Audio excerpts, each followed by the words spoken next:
araw bago pa tumunog ang orasan. Kahit anong hirap hindi kami nagpapagod, di nag-aatubilit, nag-alinlangan sa init, sa lamig, sa bigat ng dala katawan ay hindi sumusuko. Dahil sa isip ko sa likod ng hirap, pamilya ko ang laging nasa isip ko. Ibang bansa man ang tinitirhan, iba man ang salitang binibigkas. Ang tapang ng Pilipino sa mundo'y kilala, walang kasing tibay na lakas. Hindi kami pwedeng tapakan, hindi kami pwedeng diktahan. Bawat galaw, bawat gawa, may kalidad, may dangal, walang katulad ng panaan. Sa kuskusan, sa bako, sa ospital, kahit saan man mapadbad. Ang sipag namin ay parang bagyo dumadagundong, walang may makakapiriyad ang kasindapat. Bawat pisong kinikita, pinagpupula para sa pangarap na matayog. Ayun o kayo magtaka kung bakit sa taas kami umaakit at lumilipad ang matayog. Disiplina sa katawan, tapang sa isipan, yan ang aming sanda. Kahit anong pagsubok, kahit anong adlang, kami ay laging handa at laging handa.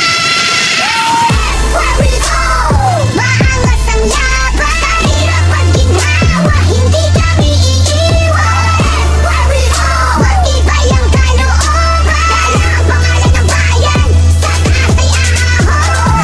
Where we go, walang takot, walang hadlang, ang sipag at tiyaga, sa mundo'y magwawawan.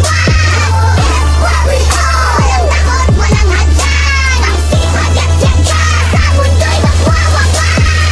Panoorin nyo ang galaw, bilis na parang kitlat, walang oras para magpahinga. Kung ano ang sinimulan, tatapusin ng maayos, yan ang aming prinsipyo at paniniwala.